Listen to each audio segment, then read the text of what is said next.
Agora a economia está confirmado. Logo nos primeiros dias de trabalho, Dilma Rousseff vai anunciar um corte no orçamento do governo federal para 2011. O governo federal anuncia o maior corte do orçamento dos últimos tempos, quase 70 bilhões de reais. O presidente Lula defende o corte no orçamento para a educação e diz que esse é um dos esforços para manter as contas do governo em dia. Pois é, vocês acabaram de ver que os ex-presidentes, no caso Lula e Dilma Rousseff, que são tão abraçados pela esquerda quando se fala em investimento na educação, são os mesmos que cortaram bilhões de reais dessa pasta. Irônico, né? Ele não pelas mulheres, pela democracia e pela paz. Ele não. O orçamento do governo nunca foi tão grande na história. Quase 70 bilhões de reais. Uma cifra tão extensa que surpreende os brasileiros. É muito dinheiro.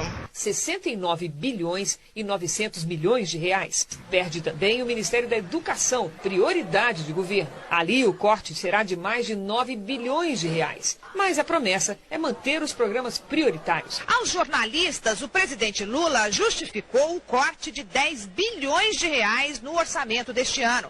A maior redução de recursos foi no Ministério da Educação, que já perdeu mais de 2 bilhões de reais em relação ao que tinha sido aprovado pelo Congresso. Enquanto isso, Jair Bolsonaro não realizou nenhum corte na educação, muito pelo contrário, fez contingenciamentos, o que significa segurar os pagamentos que não são prioridades para as universidades, ou seja, para o seu funcionamento básico, e não cortou também nenhuma bolsa de pesquisa. Mas claro, tudo isso se deve pelo fato do Brasil estar em uma verdadeira crise econômica e social, o que justifica essas atitudes. É bom lembrar também que essa grave crise econômica que nós estamos passando, que acaba obrigando o governo do Jair Bolsonaro a realizar esses contingenciamentos, se deve em grande parte desses financiamentos que foram obtidos através das empresas, juntamente com o governo federal na época, para realizar obras fantasmas em várias partes do mundo. Nós estamos em Nacala, no norte de Moçambique, em frente ao Aeroporto Internacional de Nacala.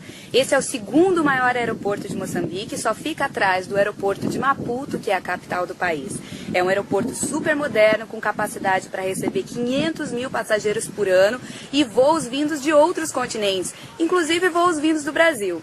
Esse aeroporto foi construído por uma empresa brasileira, a Odebrecht, e foi financiado por um banco público do Brasil, o BNDES. No momento não temos nenhuma partida, por isso que está tudo em silêncio. Como o senhor esperava ver essa área nesse momento? Esperava que a área estivesse completamente movimentada, né?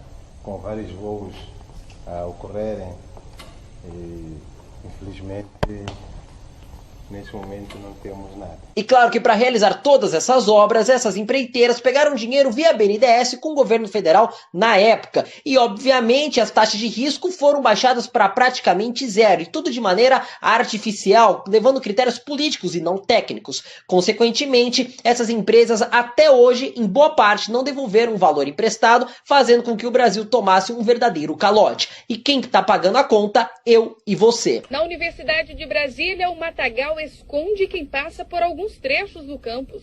O corte de 1/3 das verbas mensais pelo governo federal nos meses de janeiro e fevereiro prejudicou os 38 mil estudantes matriculados. A gente vê muita falta de materiais necessários, como, por exemplo, papel higiênico, sabonete. Tiago, aluno de agronomia, pagou junto com os colegas o combustível para o transporte nas aulas práticas. E agora eu te faço uma fatídica pergunta. Aonde estavam esses tais estudantes que se dizem tanto a favor da educação quando Lula e Dilma Rousseff realizaram esses cortes de bilhões de reais da pasta? E agora eu te faço uma fatídica pergunta. Aonde estavam esses tais estudantes que se dizem tanto a favor da educação quando Lula e Dilma Rousseff realizaram esses cortes de bilhões de reais da pasta?